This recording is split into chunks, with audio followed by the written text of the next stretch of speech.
Hoje, vamos estudar a Palavra de Deus com o tema Senhor, que devo fazer agora?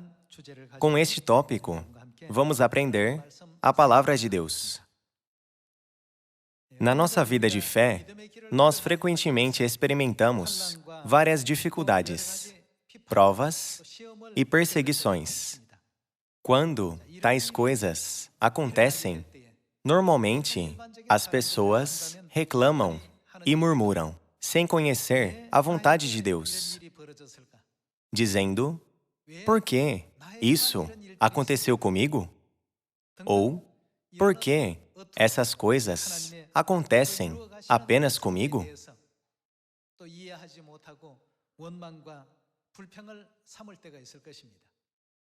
Já que parece que essas coisas nunca acontecem aos outros, mas apenas a elas, elas usam a expressão, por que comigo? Ao invés disso, quando essas situações ocorrerem, nós devemos mudar o nosso pensamento para a seguinte maneira: o que Deus está me permitindo aprender aqui? Ou, o que Deus está tentando me ensinar através dessa situação? É dessa maneira que deve ser. Se nós pudermos mudar nossa expressão de por que comigo para o que eu posso fazer?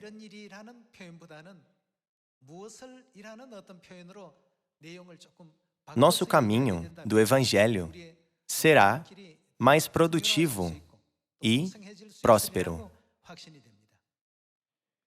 Havia uma pessoa que acreditava em Deus fielmente. Infelizmente, aconteceu de ela perder uma de suas mãos devido a um acidente de trabalho. As pessoas perguntavam, como isso pôde acontecer com alguém como você? Usando a expressão como.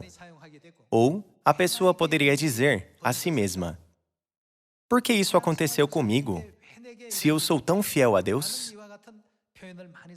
Usando a expressão, por que comigo?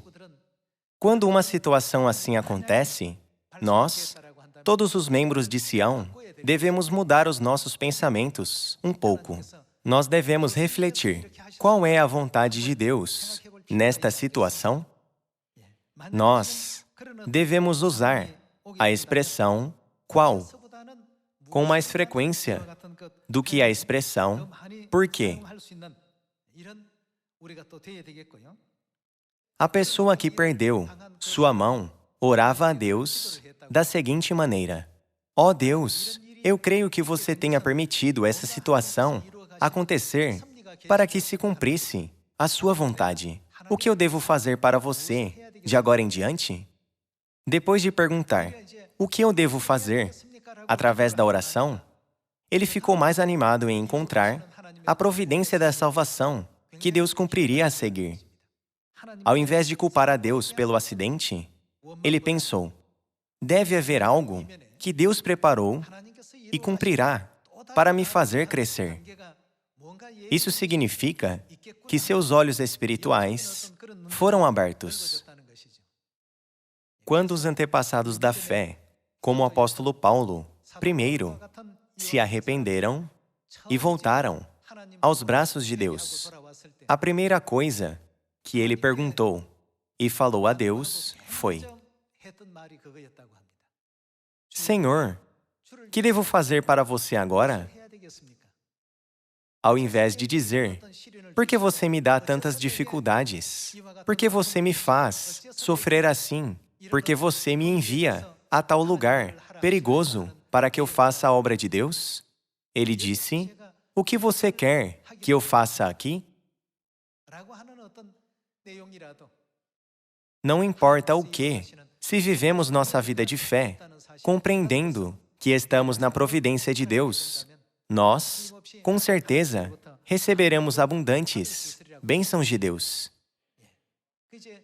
Quando o apóstolo Paulo seguia o judaísmo, ele capturava cristãos e os levava para os sumos sacerdotes e também guiava a obra de apedrejar as pessoas até a morte, como foi com Estevão.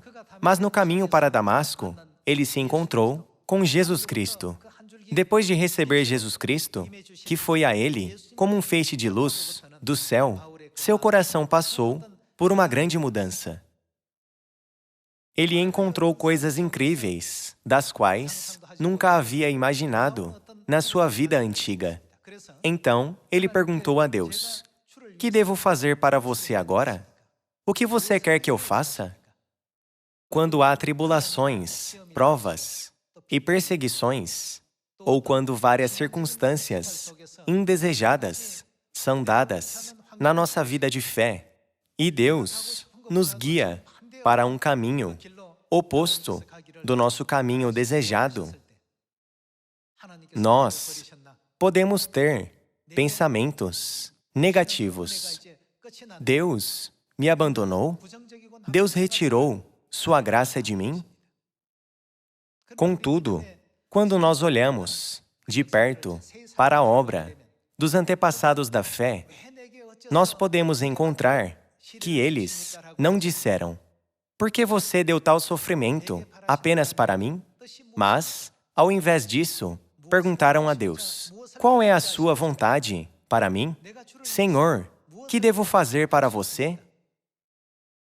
Dessa forma, eles nunca se desviaram da obra que Deus estava guiando, mas andaram com Deus todo o tempo. Hoje, quando nós percorremos o caminho de fé, nem tudo ocorre facilmente.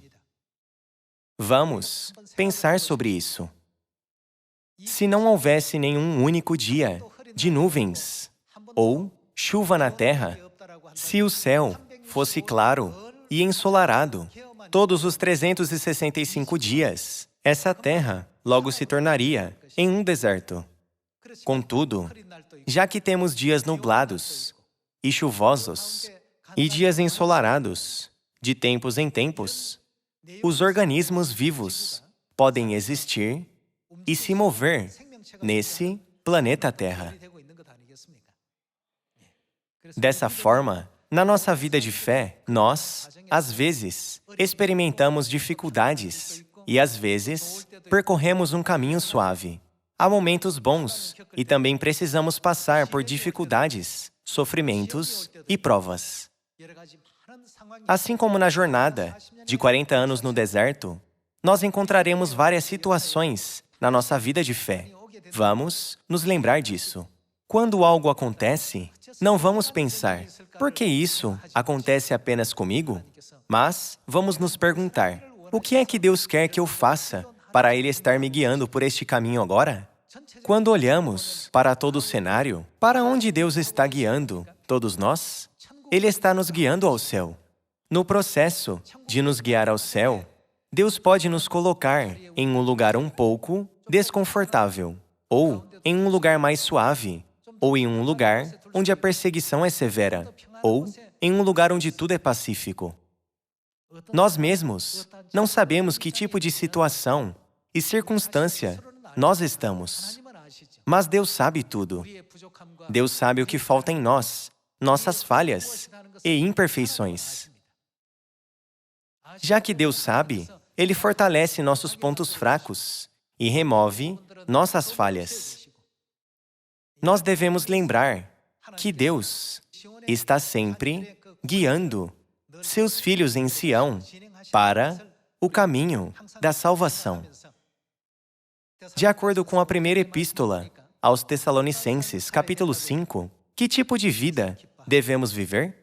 Regozijai-vos sempre, orai sem cessar, em tudo dai graças. Quando alguém diz a Deus: "Você não me guiou para o caminho suave, como eu posso dar graças nessa situação? Por que você dá esse tipo de sofrimento somente para mim?" Então ele não pode dar graças a Deus. Nós estamos bem diante do eterno reino dos céus. Devemos ver todo o cenário e o caminho no qual Deus está nos guiando à salvação. De agora em diante, não vamos usar a palavra "por quê?", mas perguntemos a Deus: "O que você quer que eu faça ao me colocar neste lugar?" O que você quer que eu faça ao me colocar nesta situação? Não importa que tipo de situação Deus nos coloque, nós precisamos pensar sobre o que devemos fazer para Deus. Não importa qual posição Deus nos coloque, nós precisamos pensar: o que eu devo fazer para Deus? Que tipo de pessoa eu devo me tornar? Até mesmo o apóstolo Paulo não tinha a fé correta e verdadeira em Deus no início. Ele era o líder na perseguição do povo de Deus e tentava destruí-lo. Mas, depois de ele se arrepender, o que ele disse a Deus, primeiro, foi: Senhor, que devo fazer para você? Então, Deus respondeu a ele: eu te chamei para fazer essa obra. Hoje, vamos olhar para as palavras de Deus, mais uma vez, e perguntemos sempre a Deus: o que você quer que nós façamos? Ao invés de perguntar, por quê?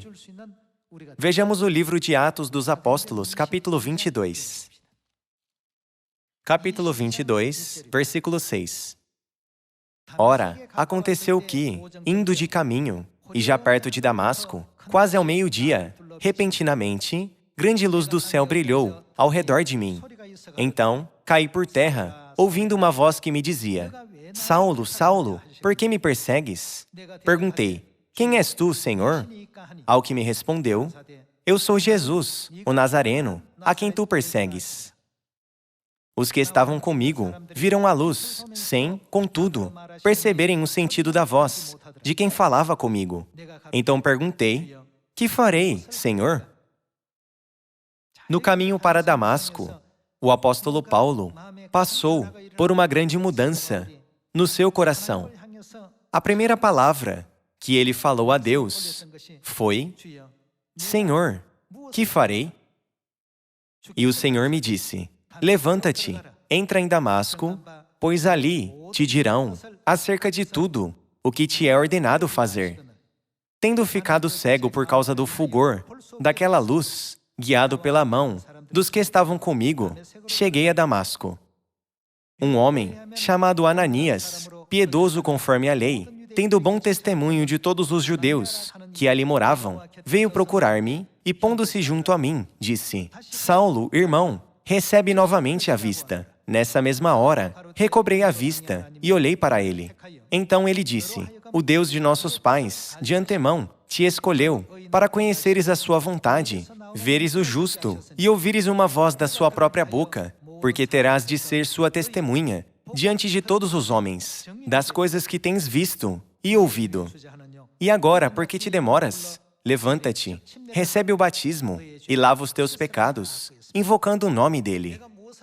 Quando o apóstolo Paulo perguntou: que devo fazer? Deus disse: seja minha testemunha. Daquele momento em diante, o apóstolo Paulo começou a viver como uma testemunha, testificando sobre Jesus Cristo. A visão do apóstolo Paulo não estava boa por causa da forte luz que ele viu no caminho para Damasco. Ele sempre desejou que não tivesse tais espinhos no seu corpo, ainda que ele tivesse de viver com eles. Ele testificou sobre Cristo e compartilhou sua experiência no caminho para Damasco com muitas pessoas, onde quer que ele fosse. O Jesus que eu creio não é apenas um homem, Jesus. Ele subsiste em forma de Deus, que veio à Terra para salvar a humanidade. Quando vocês leem as epístolas de Paulo, ele repetidamente dizia: Jesus é Deus. Seguindo a palavra de Deus, seja minha testemunha. Ele testificou de todo o seu coração sobre Cristo. Hoje, nós estamos na mesma situação. Por que vocês não oram a Deus? Que devo fazer, Senhor? E vejam como Deus responderá a vocês. Deus já respondeu nossas orações no Evangelho de Mateus, capítulo 28. No momento em que o apóstolo Paulo decidiu dedicar sua vida a Deus, ele perguntou: Senhor, Que devo fazer para você? O que você quer que eu faça? Nós, que estamos, na verdade, devemos sempre perguntar a Deus: o que você quer que eu faça? Vamos para o Evangelho de Mateus, capítulo 28. Evangelho de Mateus, capítulo 28, versículo 18. Jesus, aproximando-se, falou-lhes, dizendo: toda a autoridade me foi dada no céu e na terra. Ide, portanto, fazei discípulos de todas as nações, batizando-os em nome do Pai, e do Filho, e do Espírito Santo, ensinando-os a guardar todas as coisas que vos tenho ordenado. E eis que estou convosco todos os dias, até a consumação do século. Quando o apóstolo Paulo perguntou: que devo fazer para você, Senhor? Deus disse a ele: para ser sua testemunha. Nesta época, também, Deus diz a nós: ide a Samaria e aos confins da terra, para fazer discípulos de todas as nações, ensinando-os a guardar todas as coisas que vos tenho ordenado. Então, o que devemos fazer está muito claro. Quando nós perguntamos: Senhor, o que você quer que eu faça? Deus nos deu uma resposta definitiva. Foi o mesmo nos evangelhos de Mateus, de Marcos e de Lucas. Nós, filhos de Sião, devemos nos lembrar das palavras de Deus. Ide a Samaria e aos confins da terra, pregai o evangelho como minhas testemunhas.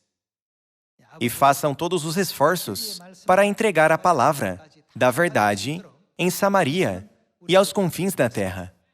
Vamos para a segunda epístola a Timóteo, capítulo 4. Segunda epístola a Timóteo, capítulo 4, versículo 1. Conjuro-te, perante Deus e Cristo Jesus, que há de julgar vivos e mortos, pela sua manifestação e pelo seu reino. Prega a palavra, insta, quer seja oportuno, quer não, corrige, repreende, exorta com toda a longanimidade e doutrina. Quando nós perguntamos: Senhor, o que você quer que eu faça? Deus sempre nos dá a resposta: prega a palavra. Aqui, no versículo 2 diz: quer seja oportuno, quer não. O que isso significa? Não significa que devemos sempre pregar, independentemente do horário e do lugar. Não devemos pregar apenas quando há uma oportunidade para pregar, mas a todo momento. Pregar a todo momento é a palavra que Deus ordenou do céu. Isso é uma parte muito importante, não é? Vamos continuar com o versículo 3. Pois haverá tempo em que não suportarão a sã doutrina. Pelo contrário, cercar-se-ão de mestres segundo as suas próprias cobiças, como que sentindo coceira nos ouvidos, e se recusarão a dar ouvidos à verdade, entregando-se às fábulas. Tu, porém, sê sóbrio em todas as coisas, suporta as aflições e faze o quê?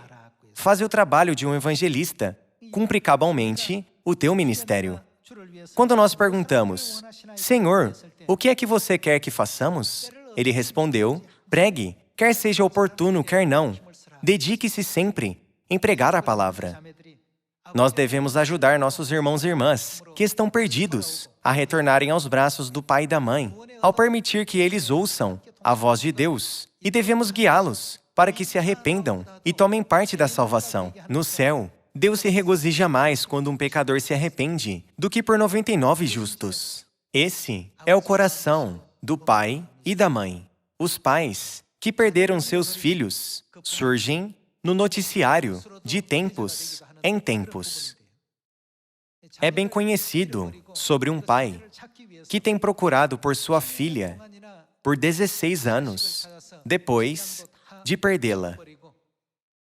O pai largou seu trabalho e tem apenas procurado por sua filha perdida. A vida do nosso pai e da nossa mãe não é diferente. Assim, quando o Pai veio do céu a esta terra, o que ele veio fazer depois de buscar o perdido? Salvar. Ele nos chamou para essa obra. A fim de pregar corretamente, nós devemos primeiro compreender o coração do pai e da mãe. Nós devemos entender o coração do pai e da mãe, perguntando a nós mesmos: por que Deus nos disse para pregar, quer seja oportuno, quer não, e entregar as boas novas a todas as nações, em Samaria e aos confins da terra? Ele nos disse para pregar muito, apenas para que a igreja possa se expandir?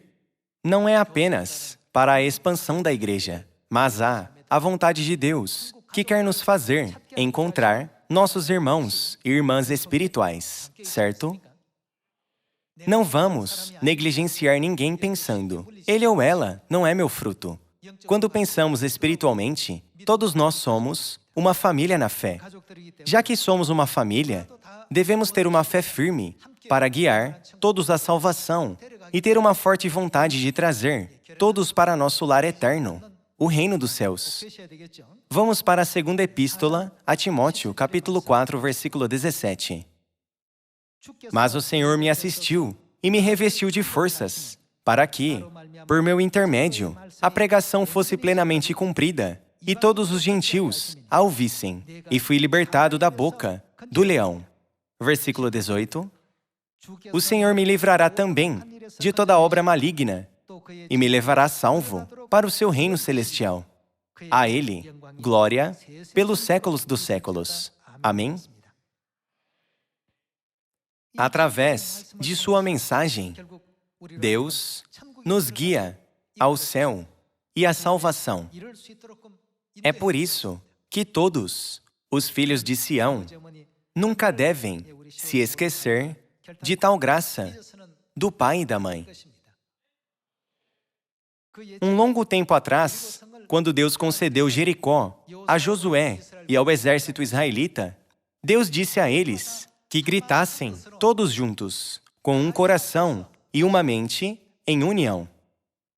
Isso não foi uma estratégia que Josué direcionou ou os líderes militares sugeriram através de uma discussão.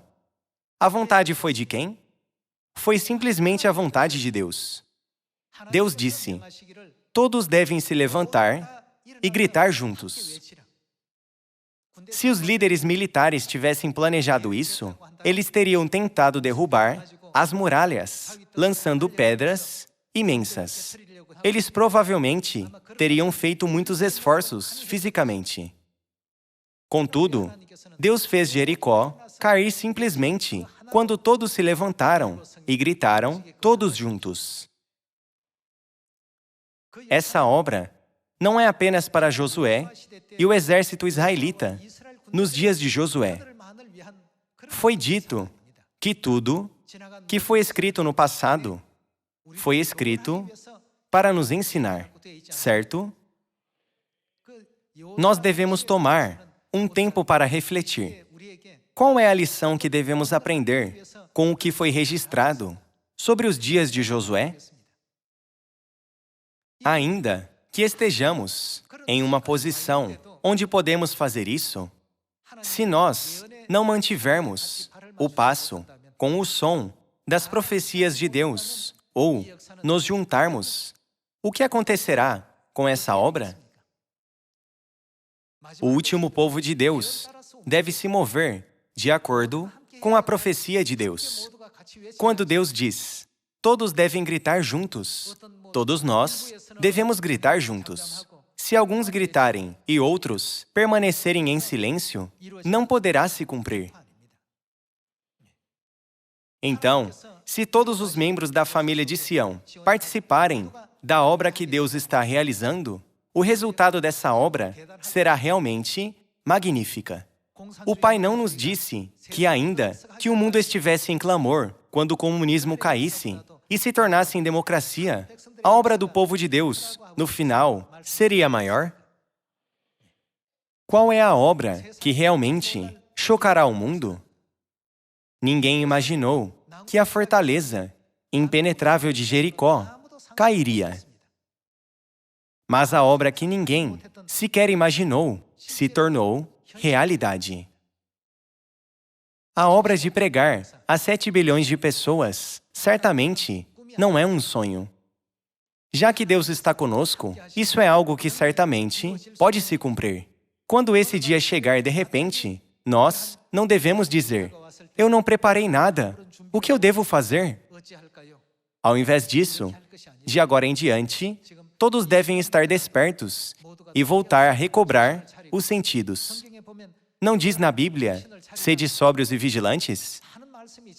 Por que vocês acham que essas palavras estão lá?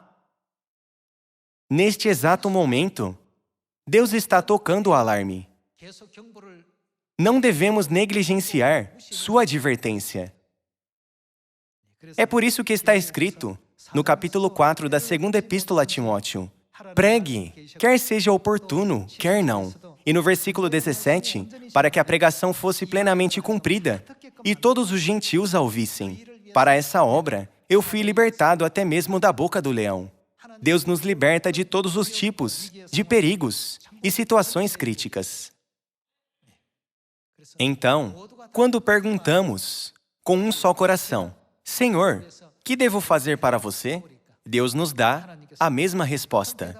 Ide e fazei discípulos de todas as nações, batizando-os em nome do Pai, do Filho e do Espírito Santo. Compartilhem essa mensagem até aos gentios. Todos, levantem-se e gritem juntos. Quando todos, não apenas alguns, se juntarem à obra do Evangelho, certamente será registrada no livro de memórias da vitória de Sião. Vejamos o Evangelho de João, capítulo 21, versículo 15. Toda vez que perguntamos, Senhor, que devo fazer agora? Deus sempre nos dá essas palavras. Capítulo 21, versículo 15.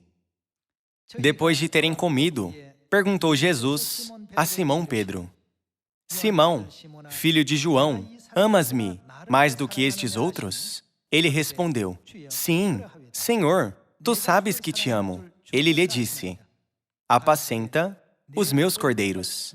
Tornou a perguntar-lhe pela segunda vez, Simão, filho de João, tu me amas? Ele lhe respondeu, sim, Senhor, tu sabes que te amo. Disse-lhe Jesus, pastoreia as minhas ovelhas.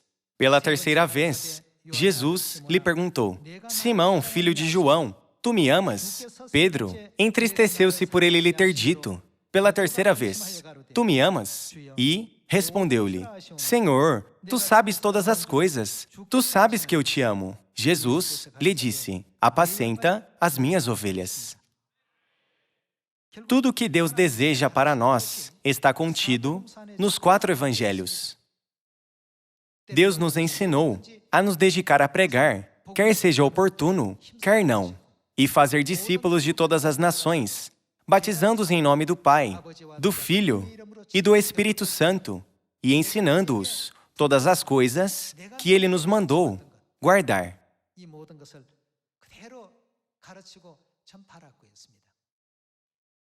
Tudo o que fizermos nunca falhará quando realizarmos a vontade de Deus.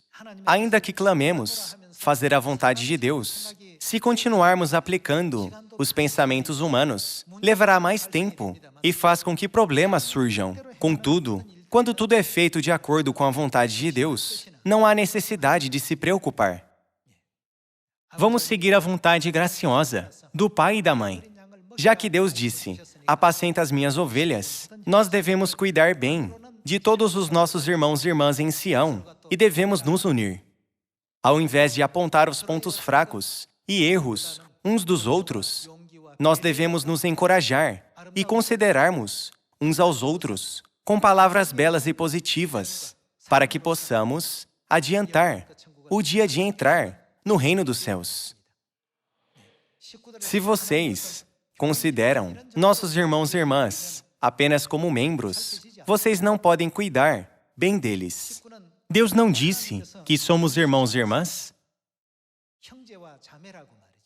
Deus nos disse que somos filhos e filhas de Deus. Espiritualmente, nós somos irmãos e irmãs que herdaram o mesmo sangue. Nosso pai e nossa mãe compartilharam seu sangue com todos nós.